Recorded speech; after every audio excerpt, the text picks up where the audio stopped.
Alors nous sommes sur un véhicule qui est un véhicule prototype qui est prêté par les établissements VAS, avec lequel nous travaillons aujourd'hui. L'objectif pour ce partenariat, c'est effectivement quel sera le véhicule de demain dans les centres de secours, notamment les centres de secours ultra-urbanisés. C'est la raison pour laquelle cette ambulance a été mise en service pendant 10 jours au sein du centre de secours de l'île Malus, qui est un centre ultra-urbain, au cœur des voies piétonnes, au cœur des réseaux piétonniers, notamment le week-end. Et donc c'est un véhicule zéro émission et qui permettra effectivement de se fondre et de correspondre à la philosophie environnementale voulue par les villes. Deuxième point, c'est d'un point de vue technique, c'est un véhicule qui permet les interventions ici sont en moyenne de 10 km, puisque le centre de secours de l'île Malus est au cœur des hôpitaux, Saint-Charles de Lille, hôpitaux privés. Et donc les rotations permettent de limiter la capacité du véhicule qui était de 200 km et donc faire plusieurs rotations sur une journée sans devoir la remettre en charge. Le troisième point, c'est le véhicule les interventions ici sont entre 30 et 40 minutes. C'est un véhicule qui a 4 heures d'autonomie en statique et donc il permettra effectivement d'assurer un grand nombre d'interventions avant de pouvoir le mettre en charge. Toutefois, c'est un véhicule qui peut se recharger en roulant, donc il récupère des pourcentages au niveau de la batterie. Et on a fait en parallèle installer ici une prise de 32 ampères, ce qui permet de gagner entre 30 et 40% en moins de 20 minutes.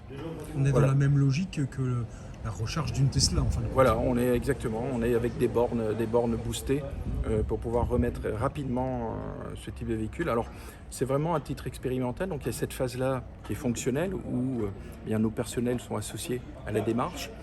On a également une phase technique, beaucoup plus technique et financière, puisque vous savez qu'une ambulance ici, en moyenne sur l'île Malus, consomme 40 litres de gasoil sur 24 heures, 70 € à peu près.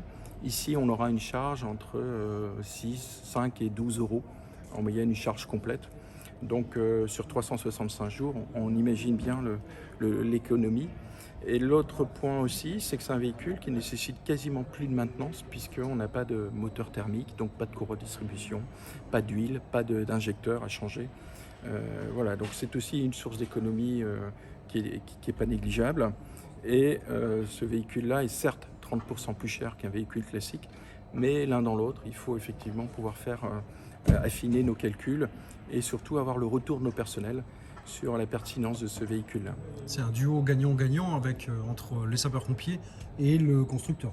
Alors c'est un duo gagnant-gagnant à la fois pour tous les constructeurs européens qui aujourd'hui sont en quête de retour d'expérience. Alors que ce soit dans les services publics tels que nous, les sapeurs-pompiers, la police demain, le ramassage des résidus urbains, tous ces véhicules-là qui font finalement pas beaucoup de kilomètres, et qui ont besoin d'évoluer en plein cœur des villes. Donc aujourd'hui, les constructeurs sont très à l'écoute et ce partage d'expérience, c'est à la fois bénéfique pour eux comme pour nous.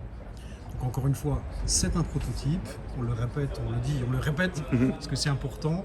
Donc on va le voir sillonner les rues de Lille. Jusque quand ?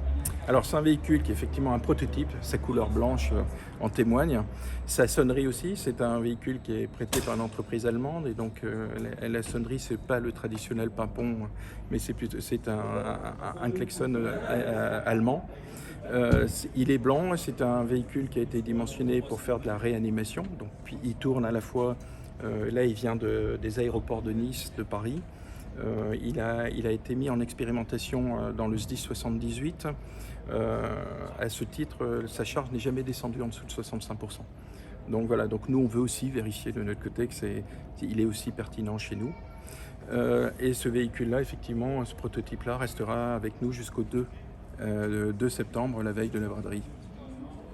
Donc c'est un véhicule qui préfigure les engins de secours des prochaines années, quoi.